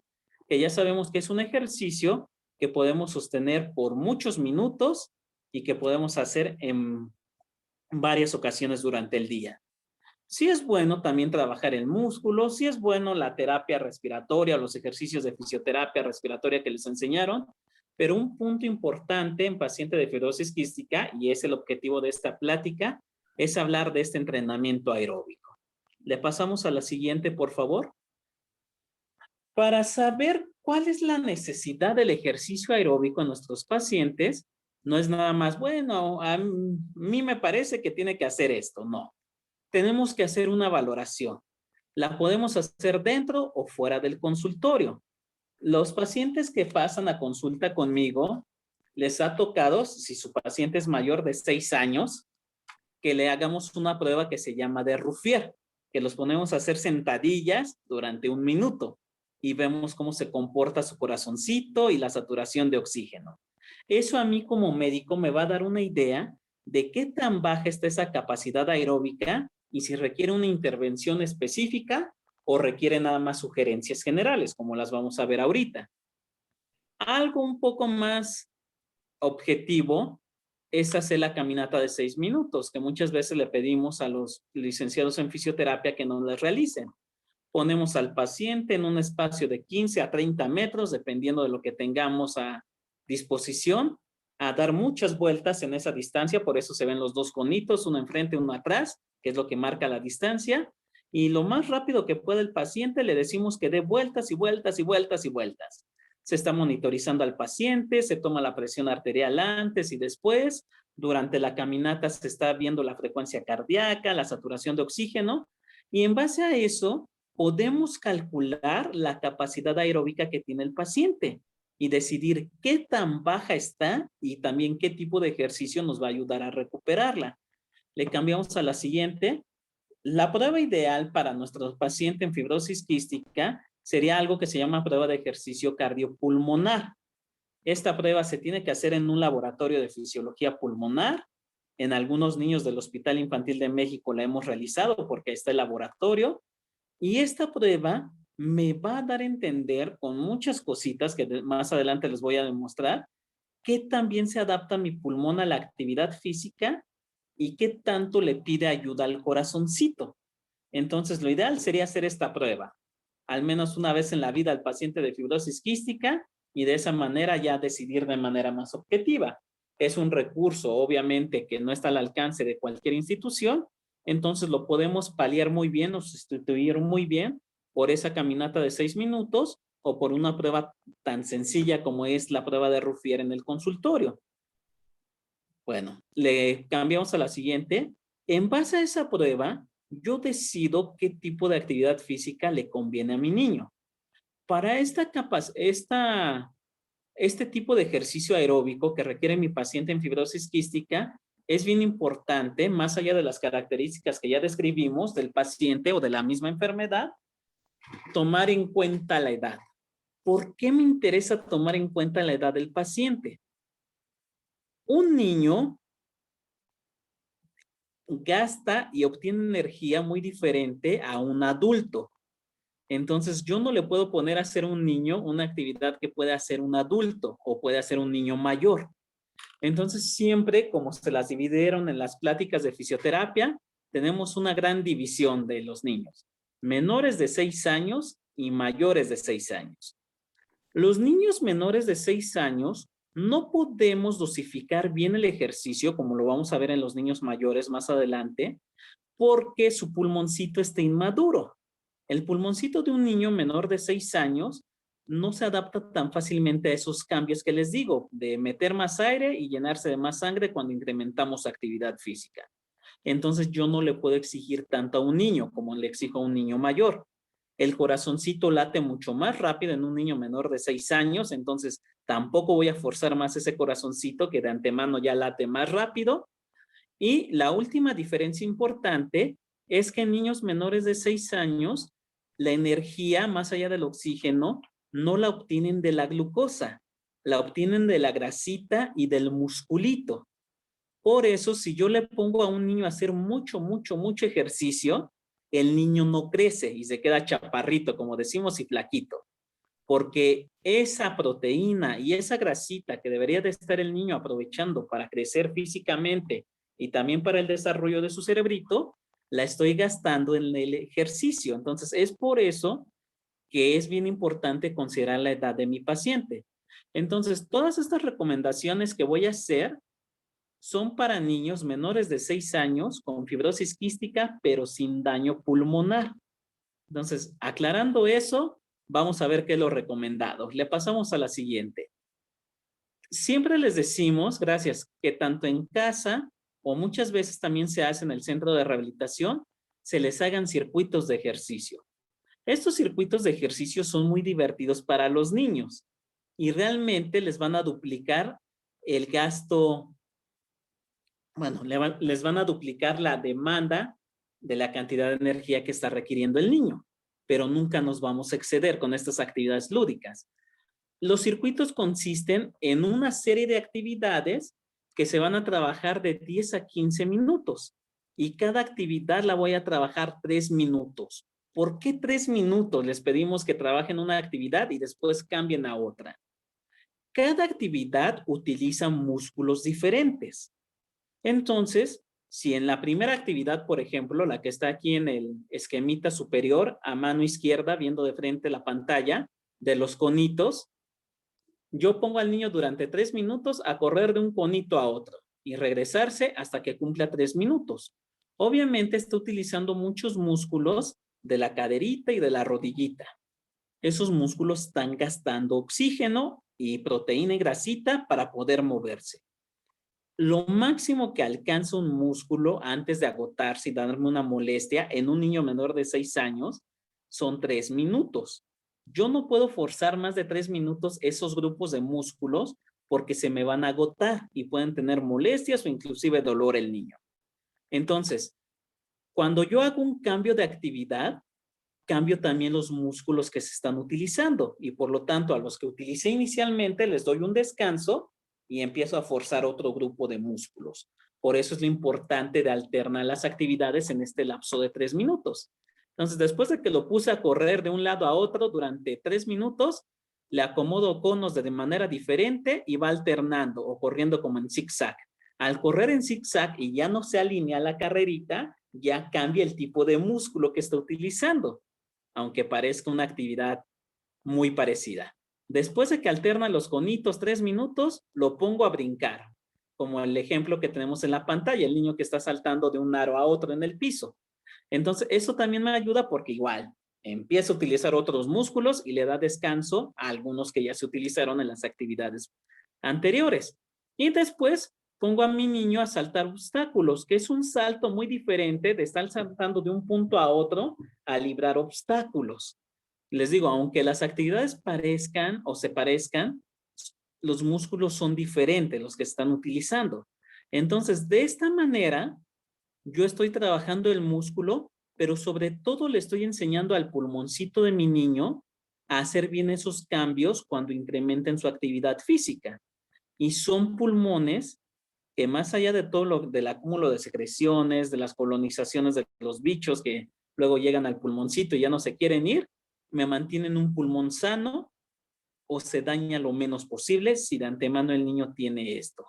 Le cambiamos a la siguiente, por favor. Los circuitos se pueden complementar con otro tipo de actividades, como por ejemplo este de conitos también es muy sencillo. Pongo 4 conitos, le digo al niño que corra del cono 1 al 2, después se regresa al 1, después corre hasta el 2, se vuelve a regresar al 1, corre hasta el 3. Son divertidas para el paciente, no los van a agotar porque son por 3 minutos, vuelvo a repetir ese tiempo y les vamos a estar cambiando las actividades. Esos mismos circuitos incluyen pecho-tierra, como vemos en la ilustración de la parte inferior, o inclusive utilizar brincolines. Pero cualquier actividad que utilicemos en los circuitos, solamente 3 minutos, no más. Porque por ahí en alguna plática ya salió el comentario que muchas veces el mismo personal de salud que ve a los pacientes de fibrosis quística, les dicen que salten en el brincolín durante 20, 30 minutos para que saquen las secreciones. Y no es verdad. El brincolín se utiliza 3 minutos con la finalidad de mejorar capacidad aeróbica, no tanto para sacar secreciones. Y si lo utilizan más tiempo, los niños menores de 6 años se pueden lastimar su caderita, que sí hay enfermedades propias de la cadera por hacer este tipo de actividades de manera excesiva. Por eso les vuelvo a resaltar, no más de 3 minutos la actividad, no sirve para sacar secreciones. Cualquier movimiento nos puede ayudar a sacar secreciones, más no solamente brincar, y solamente 3 minutos. Entonces siempre preferimos que los niños tengan este tipo de circuitos y se puedan hacer en casa y les va a dar el beneficio que ya describimos. Otras actividades, muchas veces los papás los suben al triciclo, andan 3 minutos dando la vuelta y cambian de actividad, válido también el triciclo, pero por ese periodo de tiempo. Y les digo siempre con la finalidad de mejorar la adaptación del pulmoncito a los cambios de actividad física, no tanto para el manejo de secreciones, aunque de manera secundaria, obviamente al hacer estas actividades, el niño va a toser y va a sacar un poco de secreción respiratoria. Le cambiamos a la siguiente, por favor. Los niños menores de 6 años habitualmente no tienen daño pulmonar, entonces no vamos a enfatizar un ejercicio específico para los menores de 6 años con daño pulmonar. ¿Qué pasa con los niños más grandes? De 6 años hasta 16 años. ¿Qué es lo que les recomendamos? Vamos a ver lo siguiente. Le cambiamos a la siguiente, por favor. Gracias. Si mi paciente no tiene daño pulmonar, pero sí tiene baja esa capacidad aeróbica, por X prueba que haya hecho el médico o la fisioterapeuta, siempre les recomendamos un ejercicio general. Es decir, pueden hacer natación, pueden hacer cualquier arte marcial, judo, karate, taekwondo, los pueden meter a un equipo de fútbol, básquetbol, los pueden meter a ballet, a danza, a baile, etcétera. Hay muchas alternativas dependiendo de las características de su paciente. Pero este ejercicio general se marca que se realice a partir de los 6 años de edad, que lo realice al menos de 2 a 3 veces a la semana y que el tiempo diario que realice ese ejercicio sea de 40 a 90 minutos. Menos de 90 minutos no me ayuda, de 40 minutos no me ayuda.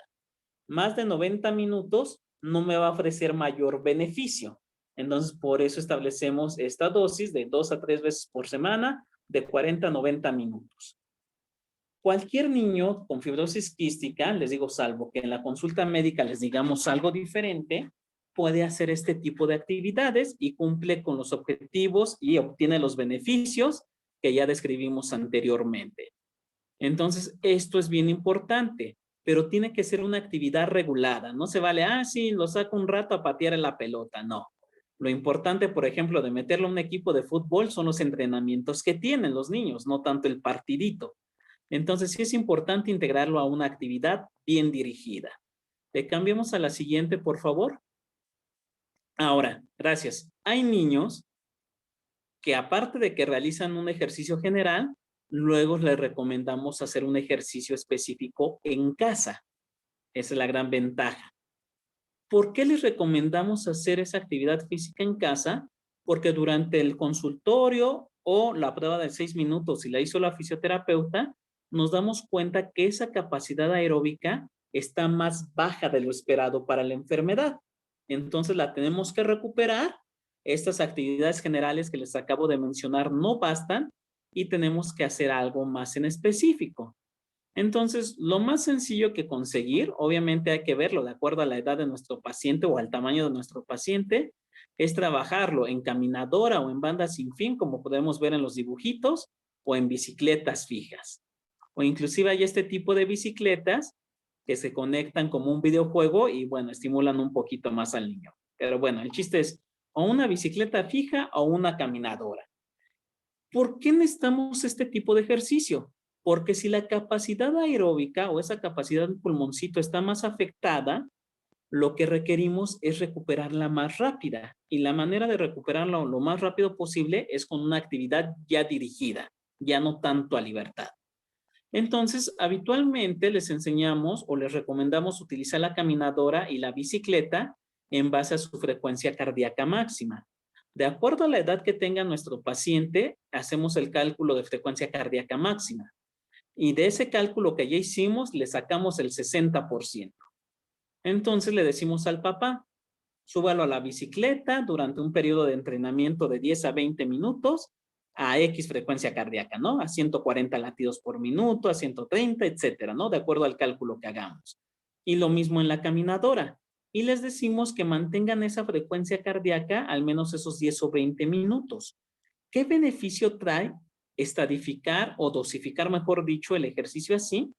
Es un ejercicio más controlado, me va a acondicionar el pulmoncito más rápidamente, me va a acostumbrar al corazoncito a trabajar a un ritmo bajo sin esforzarse mucho y mi paciente va a sentirse bien. Entonces, esto es bien importante. Más allá de las recomendaciones generales, va a haber algunos pacientes con fibrosis quística, que eso se los vamos a decir en el consultorio, que sí requiere algo más específico, pero que también se puede hacer en casa. Después de los 16 años, ya no requerimos darles estas indicaciones. Si el paciente tiene bien controlada su enfermedad y no hay daño pulmonar, literalmente le decimos, haz lo que quieras de ejercicio, te va a dar los beneficios y no te va a perjudicar. Entonces, después de los 16 años, salvo algunas excepciones, casi les decimos, puedes ir al gimnasio, a hacer cardiovascular, a hacer ejercicio muscular y no te va a pasar nada malo. Entonces, ahí ya no requerimos algo más dirigido. Le cambiamos a la siguiente, por favor. Y ya para finalizar esta plática, que es la finalidad inicial, vamos a ver qué pasa con los niños que sí tienen un daño pulmonar. Aquí podemos ver en pantalla dos ejemplos del daño pulmonar. Uno por radiografía, que ya vemos que el pulmoncito está muy dañado, ya no se ve ese pulmoncito negro bonito que nos gustaría ver. O abajo tenemos una tomografía de alta resolución, donde ya tenemos bronquiectasias, que son estas dilataciones grandotas que tenemos engrosamientos endobronquiales, tenemos tapones de moco, tenemos zonas colapsadas o cerradas, tenemos zonas que se llaman de atelectasia, que es un cierre total de algunas zonas del pulmoncito. Entonces, estos pacientes que ya tienen algún grado de daño pulmonar, yo ya no lo puedo dejar con las recomendaciones que ya comentamos en las diapositivas pasadas. Ya tengo que hacer un análisis más profundo de estos pacientes y supervisar el tipo de ejercicio que tienen que realizar. Aquí el objetivo de mi paciente ya no es mejorar tanto esa capacidad de adaptación del pulmoncito a la actividad física. Aquí el objetivo es las zonas sanas que tenga todavía mi pulmón, las voy a explotar al 100% en base al ejercicio. Ya cambia el objetivo y por lo tanto tiene que cambiar el tipo de ejercicio. Vamos a cambiar a la siguiente, por favor. Entonces, lo primero que tengo que hacer es ver qué tan severo es el daño pulmonar. En pantalla tienen una clasificación que se llama de Bala. La utilizamos tanto en medicina de rehabilitación como en neumología para clasificar el grado de lesión pulmonar que tiene mi paciente con fibrosis quística. Vamos a irla cambiando a la siguiente, por favor. Entonces, ¿cómo yo veo este daño pulmonar? Tengo una calificación total de 25. Cada alteración mala que tenga mi paciente, le voy a ir restando puntitos. Y entre más puntos le reste a ese 25 inicial, peor está el pulmoncito y de esa manera puedo clasificar el daño. Entonces nos fijamos en varias cosas de daño pulmonar. Les voy a dar un ejemplo solamente porque no es la finalidad médica ni en este aspecto esta plática. Solamente es para decirles en qué se tiene que fijar el médico para dosificar bien el ejercicio cuando ya hay daño pulmonar. Entonces, por ejemplo, tenemos en las imágenes de la pantalla, las flechitas están señalando lesiones que se llaman bronquiectasias. Las bronquiectasias son las lesiones más comunes del pulmoncito. La vía aérea está dilatada, pero al estar dilatada, la consistencia de la pared cambia un poco. Y es una pared que me puede cerrar o colapsar fácilmente y puede acumular más moco o más secreción mi paciente. Entonces, a mí como médico me interesa saber qué tan grandes son estas bronquiectasias. Si las bronquiectasias son chiquitas, como las que estamos viendo en la pantalla, bueno, en la imagen, al lado izquierdo viendo de frente la pantalla, no me preocupo, puedo forzar a ese pulmón. Pero si las bronquiectasias ya son grandotas, como estoy viendo en la imagen de la derecha, ya ahí tengo que tener un poco de precaución con el tipo de ejercicio que le voy a pedir a mi paciente. Vamos a ir pasando las siguientes, por favor. Entonces, de esa manera, gracias, voy analizando otras lesiones. Aquí, por ejemplo, hay algo que se llama engrosamiento peribronquial. Veo qué tan gruesas están las paredes de mi vía aérea. Igual, entre más gruesas estén, más dañadas están y más fácilmente me cierran. Le cambiamos a la siguiente, por favor. Vemos esto que se llama extensión de las bronquiectasias. Tengo que ver qué tantos lóbulos o segmentos de mi pulmoncito me están abarcando. Si me abarcan solamente 5 segmentos del pulmón, digo, bueno, es un daño leve, me aguanta el ejercicio. Pero si ya me afectan estos cambios o estas bronquiectasias, más de 5 segmentos de mi pulmón, yo digo, ya el daño ya es moderado y si afectan más de 9, ya digo que es severo el daño. Entonces, yo tengo que diferenciar bien el grado de daño pulmonar que tenga mi paciente, porque también va a cambiar el tipo de ejercicio. Le cambiamos a la siguiente, por favor. A la siguiente. A la siguiente. A la siguiente. A la siguiente. Ahí está bien, en esa imagen, gracias. Entonces, yo tengo que ir analizando en ese estudio de tomografía, que no a todos los pacientes se los pedimos, solamente si es necesario, qué tantos cambios tiene el pulmoncito para ver qué tanto le puede exigir a mi pulmón y qué tanta zona sana me queda del pulmón para aprovecharla al 100%. Entonces, este es un ejemplo, la diapositiva que estamos viendo en pantalla, de las múltiples lesiones que puede haber en un solo pulmoncito. Le cambiamos a la siguiente, por favor. A la siguiente. Todos los esquemas que les enseñé, ahí, gracias, son de revistas. Pero los estudios que estamos viendo en pantalla ahorita son estudios reales de nuestros pacientes. Vean cómo se ven esos pulmoncitos. Desafortunadamente, muchos pacientes con fibrosis quística tienen estos pulmones. El del lado derecho todavía me da batalla, pero el del lado izquierdo, de plano ese pulmoncito ya no me sirve para intercambio gaseoso. Entonces, estos son los pacientes que sí van a requerir ejercicio más específico del que ya hablamos, que se maneje en una institución de rehabilitación o que al menos tenga la supervisión de una fisioterapeuta. Entonces, estos son los niños que vemos más en medicina de rehabilitación. Los demás los vemos una vez al año, recomendaciones generales y nos vemos hasta el siguiente año. Entonces, vamos a hablar de estos niños que tienen daño pulmonar. Le pasamos a la siguiente, por favor. Cuando el niño tiene daño pulmonar, sí preferimos hacer esta prueba que se llama prueba de ejercicio cardiopulmonar, que ya les había citado. Entonces, esta prueba de ejercicio cardiopulmonar son muchísimas hojas pero las que estamos viendo en pantalla es el resumen del estudio.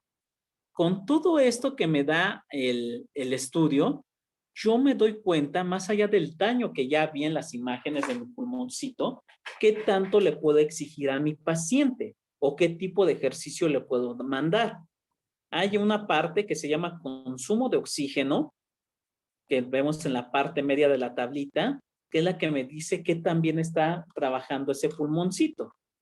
Cuando yo hago ejercicio, y son los puntitos que vemos en las gráficas de al lado, es normal que el oxígeno empiece a bajar. ¿Por qué empieza a bajar? Porque los órganos me están pidiendo más oxígeno y el pulmoncito apenas está haciendo los cambios para absorber más oxígeno. Entonces, lo que me enseña este estudio es cómo va bajando el oxígeno y cómo va subiendo el dióxido de carbono. Pero si mi pulmón no está tan dañado, el mismo estudio me va a enseñar que en algún momento empiezo a absorber más oxígeno y empieza a bajar ese dióxido de carbono. Dependiendo de esa relación que les dije, es como yo como médico me doy cuenta qué tanto le puedo exigir a mi paciente y cómo le puedo ayudar en base a ejercicio, aparte de otro tipo de tratamientos. Le cambiamos a la siguiente, por favor. Entonces, esta tablita es de un artículo clásico de los Anales de Pediatría, es del 2010, pero es todavía muy actual la información. ¿En qué tipo de ejercicio le tengo que recomendar al paciente si ya tiene daño pulmonar? Aquí ya estamos hablando exclusivamente de daño pulmonar. Ya dejamos de al lado a los pacientes que solamente tienen una baja capacidad aeróbica, pero el pulmoncito está sano. Entonces, en base a esa clasificación que ya hice por la tomografía o por una radiografía en su defecto y por una prueba de ejercicio, yo ya le digo a mi paciente, ¿sabes qué? Tienes daño leve, moderado o severo. A esos tres tipos de daño los vamos a dividir en dos. Los que tienen de leve a moderado y los que tienen un daño severo. Los que tienen daño de leve a moderado en su pulmoncito, todavía les podemos recomendar ciertas actividades que pueden hacer fuera de un centro de rehabilitación, o fuera de un hospital. Pueden andar en bicicleta, lo que habíamos dicho de la bicicleta fija, pueden caminar, correr, remar, jugar tenis, natación, etcétera, bajo ciertas recomendaciones médicas. Pero, por ejemplo, vean, los pacientes que tienen daño severo solamente se van a trabajar en una unidad de rehabilitación o en una unidad hospitalaria. Ellos ya no van a tener un pulmón suficientemente sano como para hacer las otras actividades que describimos en pacientes con un daño leve, moderado o sin daño pulmonar. Ahora, la modalidad del ejercicio es bien interesante. Yo a un paciente que tiene daño leve o moderado, le puedo pedir cualquier modalidad de ejercicio, intermitente o continuo. Intermitente es bajo y subo, la velocidad de la bicicleta o de la caminadora, o si utilizo otro tipo de equipos, la resistencia que me da el equipo.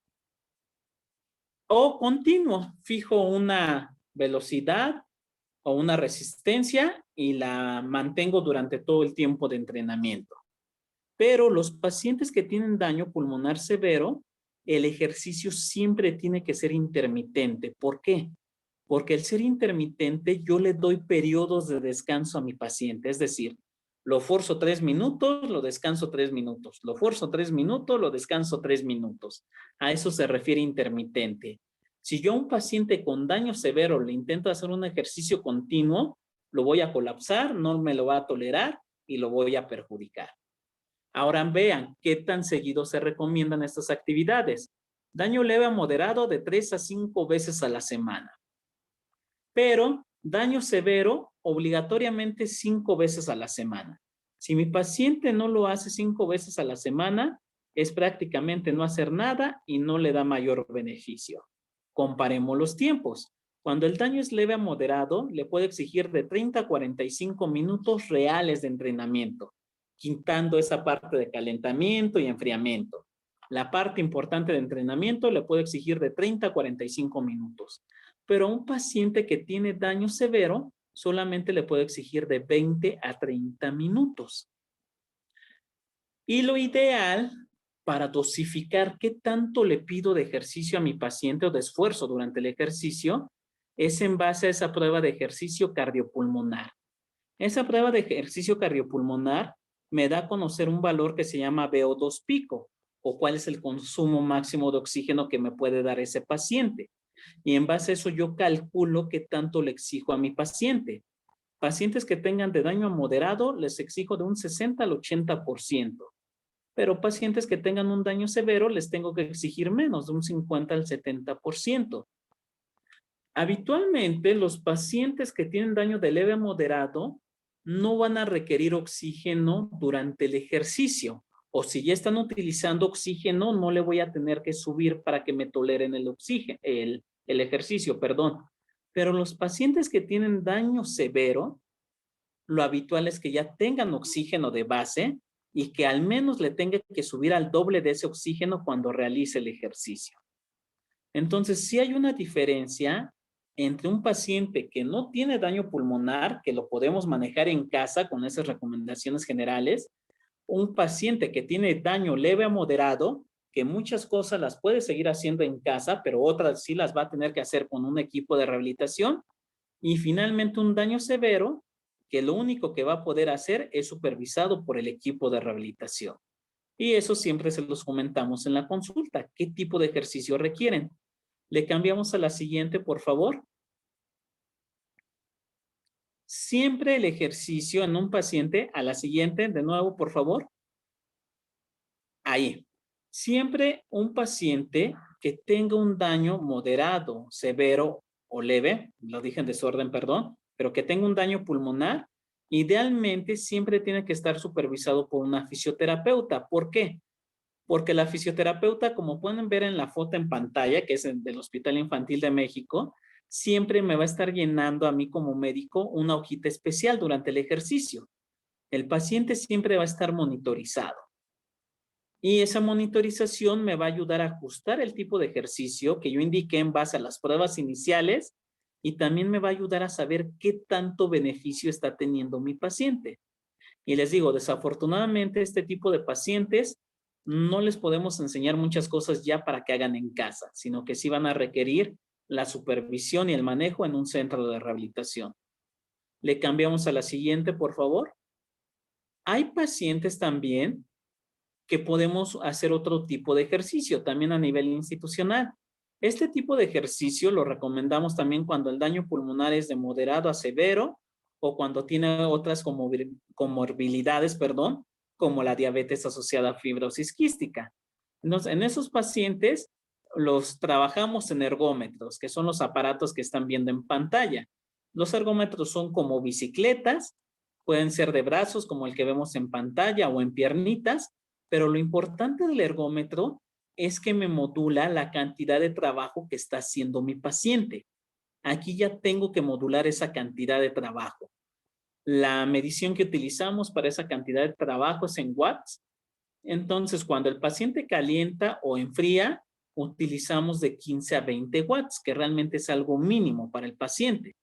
Pero cuando está el periodo de entrenamiento, incrementamos esto al menos a 30 watts, que ya es una resistencia importante, y vamos alternando con periodos de descanso de 30 segundos. Es un ejercicio intermitente, como les hablaba. Este ejercicio intermitente me lo aguantan muy bien los pacientes con daño pulmonar o que tengan diabetes asociada a fibrosis quística. Entonces, igual, dependiendo de las características particulares de cada paciente, es lo que yo le puedo indicar.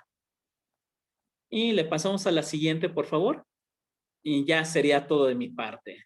Entonces, solamente esta plática, y les digo, tocamos puntos muy generales, es para decir, ¿el ejercicio es necesario en fibrosis quística? Sí, sí lo es. La mayoría de nuestros pacientes, afortunadamente, lo van a poder hacer en casa y van a poder hacer una actividad deportiva general. Sí, y con esto van a estar bien. Pero para pacientes que tengan algún daño pulmonar, sobre todo los que tengan daño severo, van a requerir un ejercicio más específico con una previa valoración médica y que esté supervisando una fisioterapeuta o si el daño es muy severo, directamente por el médico. Entonces, son los menos afortunadamente, pero sí los tenemos. Entonces, yo espero que con esta plática se puedan llevar una idea general de que si sus niños, perdón, no tienen daño pulmonar, las actividades que tienen que hacer más allá de la fisioterapia, nebulización, el chaleco y todo lo que han platicado en sesiones anteriores, y que si su paciente ya tiene algún grado de daño pulmonar, lo puedan llevar a valoración a medicina de rehabilitación y en base a ese análisis que les traté de explicar de la manera más sencilla, podamos determinar qué tanto podemos seguir realizando en casa y qué tanto sí tiene que hacer en un centro de rehabilitación. Entonces, de mi parte sería todo. Muchísimas gracias. La verdad es que, híjoles, para mí este es un tema que creo que yo lo pondría todas las semanas. La verdad es que no tengo pruebas, pero tampoco tengo dudas de que el ejercicio es la medicina más barata y más efectiva en fibrosis quística. Yo de verdad estoy convencida de que si todos hicieran ejercicio, las cosas y el desarrollo de la enfermedad sería diferente. Creo que no nos vamos a cansar de repetirlo hasta que veamos a todos siendo muy deportistas. Hay algunas preguntas, Giovanni. Sí, adelante. Me preguntan sobre todo del interior de la República. ¿En dónde o con quién pueden acercarse para hacer esta prueba de la caminata de los 6 minutos? O la prueba de Ruffier. Ah, bien. La prueba de Ruffier la puede hacer cualquier médico en consultorio. No necesita ser médico de rehabilitación. Hasta un médico general, porque todos somos médicos generales en algún momento, la podemos hacer en el consultorio y decirle al paciente cómo está. La caminata de 6 minutos, idealmente sí la tiene que realizar un fisioterapeuta, que son los que tienen más experiencia en hacerla. Y bueno, en todos los municipios del país, sin excepción, hay unidades básicas de rehabilitación que maneja el DIF. Aunque en muchas no hay médicos, en todas sí hay fisioterapeutas. Entonces, se pueden acercar al DIF local o de su municipio, ponerse en contacto con el fisioterapeuta les hace la prueba de caminata de 6 minutos y él mismo les explica en qué condiciones está el paciente.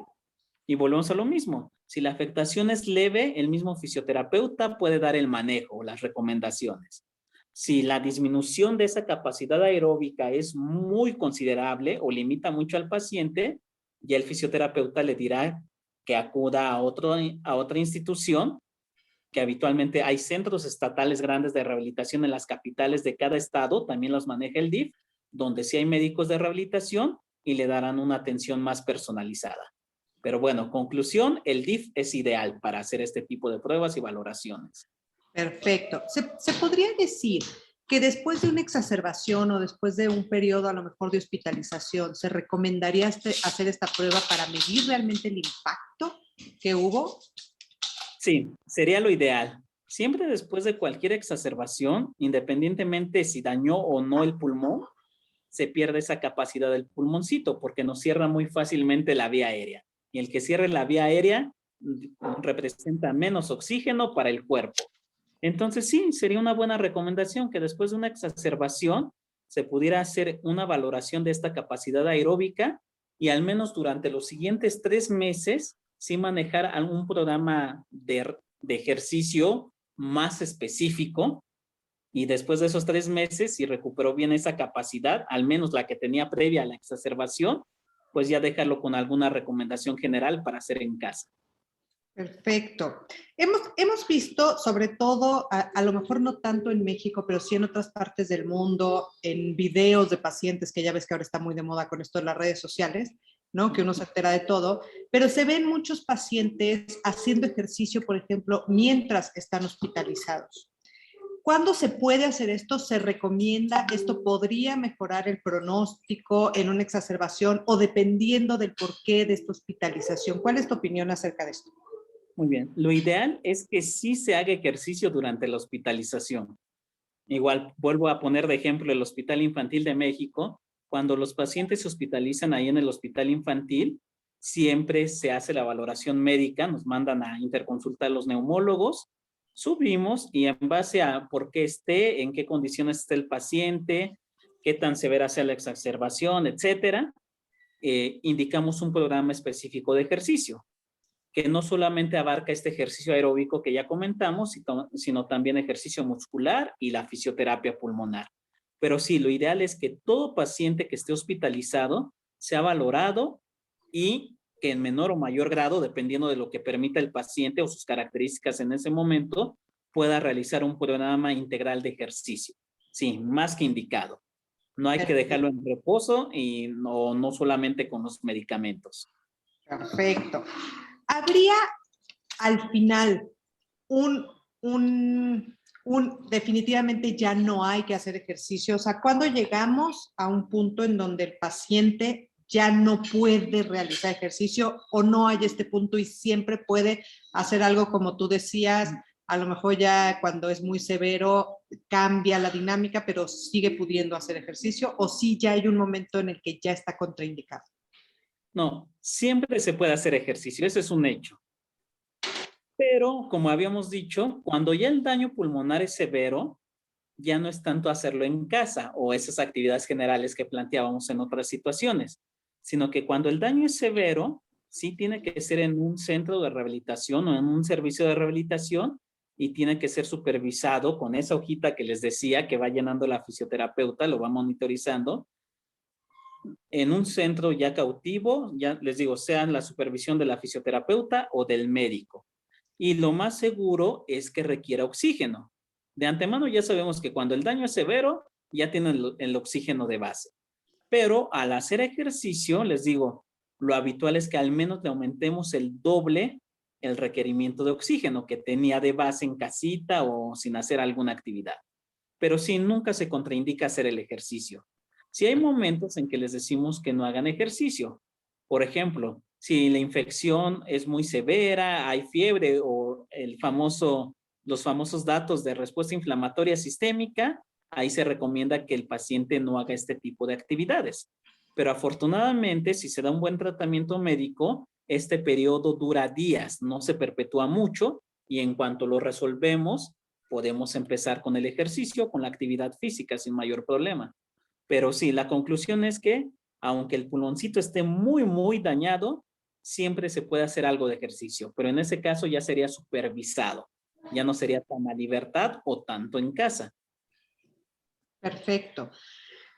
Nos preguntan también, ¿hay alguna manera a través del ejercicio de recuperar algo de la función pulmonar que se ha ido perdiendo con el tiempo?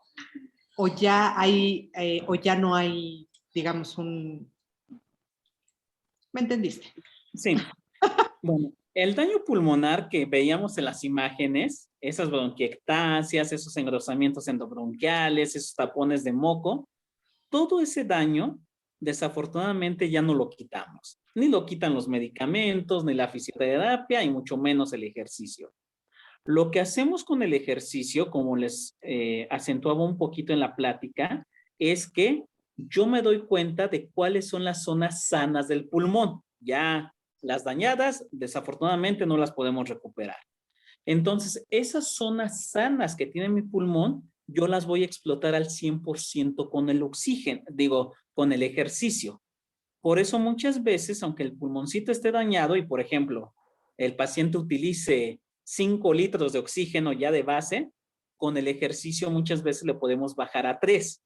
Es decir, no le voy a evitar el uso del oxígeno porque el daño pulmonar ya está, pero al menos tal vez pueda hacer que utilice menos oxígeno. ¿Por qué? No porque esté recuperando zonas dañadas, sino porque estoy aprovechando de manera más eficiente las zonas sanas. Okay. Eso es lo que me hace el ejercicio. Perfecto. 2 preguntitas más. ¿Hay algún estudio o tienes algún dato en donde se demuestre que el impacto de este ejercicio en pacientes de fibrosis quística, yo lo veo de manera cualitativa, ¿no? O sea, hay gente que tú sabes que está dedicada al ejercicio y los ves probablemente mejor, ¿no? Una calidad de vida mejor que alguien que no lo hace. Pero me imagino que sí debe de haber algún estudio que demuestre este impacto. Hay muchísimos estudios. Toda la información que les di, aunque lo manejé de manera más coloquial, se basa en estudios. Entonces, hay estudios tanto de Estados Unidos, pero sobre todo de Europa Occidental, donde sus diferentes protocolos de ejercicio, desde esos circuitos lúdicos que les decía, desde las actividades generales que puede hacer el paciente, o lo que ya manejamos dentro de un servicio de rehabilitación, todos esos estudios han demostrado que sí funciona. Por eso esa estadística que les decía, al mejorar esa capacidad aeróbica, independientemente de las circunstancias particulares de cada paciente, se ha visto que al menos un puntito que aumenta esa capacidad aeróbica me aumenta 1 año de sobrevida, bien demostrado, y me mejora 5 años la calidad de vida. Entonces, después si quieren los artículos en específico, los podemos mandar ahí contigo a la asociación y tú ya se los haces llegar. Pero No, sí bueno, ese dato me pareció impactante. Sí, hay muchísimos artículos que habla de todo esto, de que si disminuyen el número de exacerbaciones o que hacen que se recuperen más rápido después de una hospitalización, están más que comprobados. Por eso se hace tanto énfasis en esto, que no se nos distraigan tanto o solamente en el manejo de secreciones, sino en otras cosas que pueden hacer nuestros pacientes. E inclusive ahí en el Hospital Infantil de México, junto con el doctor Lezana, de las tesis que hacen nuestros residentes de alta especialidad, se hizo una tesis precisamente de los beneficios del ejercicio en pacientes con fibrosis quística. No se publicó porque la doctora que fue la investigadora principal ya no lo quiso publicar, pero lo tenemos como una tesis. Y en esa tesis también con nuestros pacientes del Hospital Infantil de México comprobamos que realmente da estos beneficios el ejercicio. Entonces, sí los hay. Y sí están bien documentados. Por eso siempre les insistimos tanto en las consultas que realicen un tipo de ejercicio. Muchas veces pensamos, ay, ¿de qué me va a servir estar 20 minutos o 30 minutos en la bicicleta 3 veces a la semana? ¿O de qué me va a servir que mi hijo esté practicando natación 3 veces a la semana, etcétera? ¿O de qué me sirve que mi hijo esté brincando, saltando, echando carreritas, haciendo pecho tierra? Sí sirve. Y les digo, sí se ha demostrado que funciona y bastante bien. Última pregunta. A ver, en toda tu presentación vimos que mencionabas en prácticamente todas las edades esta parte de la bicicleta fija o de la banda para caminar. Exacto. A ver, si pusiéramos a lo mejor en una balanza, yo sé que muchísimos de nosotros como papás y muchos de los pacientes hacen un esfuerzo sobrehumano por conseguir, por ejemplo, el chaleco, que es extremadamente caro y que muchas veces puede sustituirse a lo mejor por el drenaje autógeno o que a veces es mejor el drenaje autógeno, ¿no? Tú dirías, y yo sé que es una pregunta complicada, pero que realmente deberíamos más bien de esforzarnos por todos tener una bicicleta fija o una banda sin fin, primero que el chaleco. No, para empezar, ambos dispositivos cumplen finalidades diferentes. El ejercicio ya vimos que es para mejorar esa capacidad de adaptación que tiene el pulmoncito a la actividad física. Y obviamente el chaleco tiene la finalidad de mejorar el manejo de secreciones, ¿no? La salida de secreciones. Entonces, los objetivos son muy diferentes. Pero si ya nada más comparamos esa parte del ejercicio, yo les diría, no es necesario que todos tengan bicicleta o caminadora. Por eso les digo, es bien importante individualizar esto. La mayoría de los pacientes de fibrosis quística, tanto que hemos podido ver en la asociación como en el Hospital Infantil de México, y los papás no me dejarán mentir, siempre les decimos, métalo a un deporte general y les hacemos las recomendaciones o póngalo a jugar de esta manera. Y a algunos pacientes, pero son los menos, sí les decimos, ¿sabe qué, papá? Si haga el esfuerzo de comprar una bicicleta o conseguir una caminadora para que pueda hacer el ejercicio de esta manera y se los anotamos en una hojita, los tiempos, la velocidad, frecuencia cardíaca y les explicamos. Pero son los menos.